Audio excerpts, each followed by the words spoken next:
Good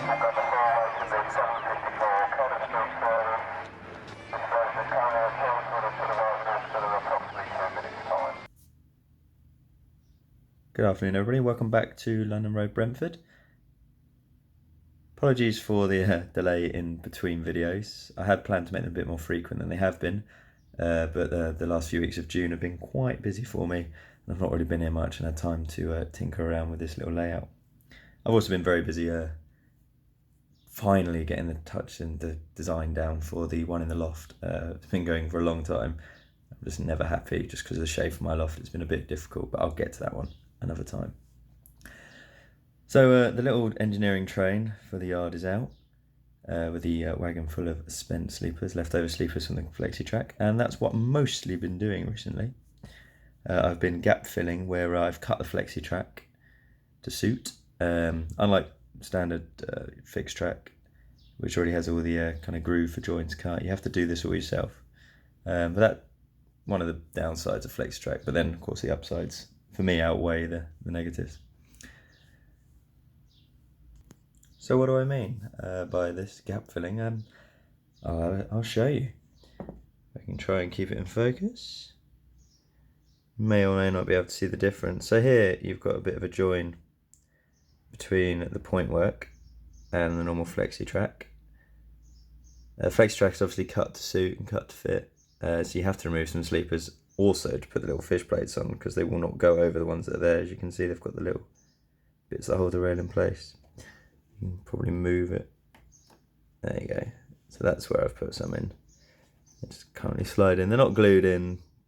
They'll be fiddled around with and sorted out when the ballast goes down. Probably see the difference there as well.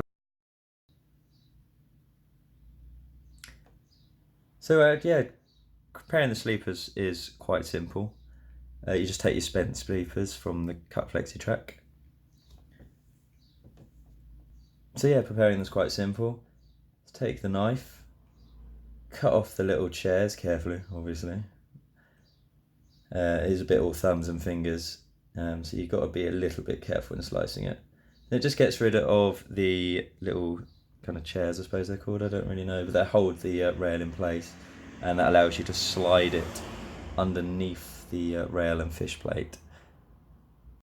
So I've managed to fill most of it in, using all the ones I keep storing in there along with other bits of rail. Yeah, I've also been cutting away slowly on all of the cork I had laid down all over it. This will be like the end of your ballast shoulders. So I just continue to pan you across. You kind of get a rough idea of where the ballast is going to go. This area here, that would be kind of concrete gravel. Actually the concrete will end up here, just been using that as a template. That would be gravel leading back to ballast for the track.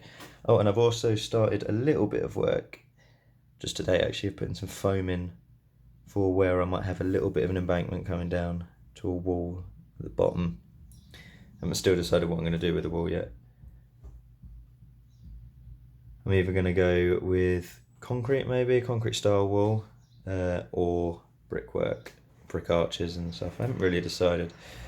But yeah, so I've got to this point here with cutting off the cork because I haven't quite decided how I'm going to do the platform yet. Obviously it will be here, or that bit where the 101 is at the minute. I haven't decided how big or how wide I want it yet, so I'll leave that for a minute. But I've done the rest of it, cut around it all with a just your generic Stanley knife, and then scraped it off what I've glued down because the Gorilla Glue and the wood glue are quite strong for taking this stuff off. So you can see there's a little bit marks left, a little bit left, but once it's all covered with earth scatter and stuff, it won't be too notable. But yeah, that's all I've really done at the minute.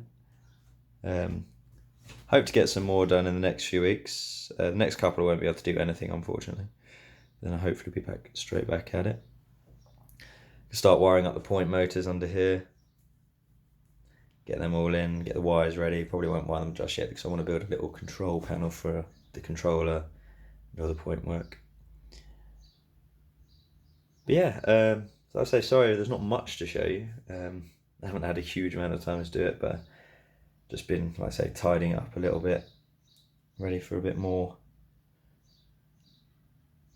And I think when it comes to ballasting, I'm probably going to get some of the Hatton's Constructor range stuff, the nice coarse stuff, because I think the bigger stuff looks quite good. And obviously an oil spill kit for the sidings and where the diesel train will sit in the platform for a while. It always drops diesel, so fair bit to get on with at some point. Hopefully I can get on with it soon.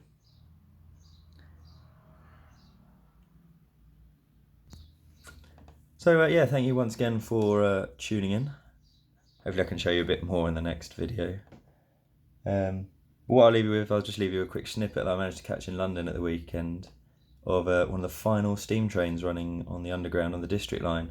District Pioneer it was called. I just happened to know it was running and popped down to West Kensington in between activities on Sunday. Yeah, and it's quite good to see. So I shall leave you with that.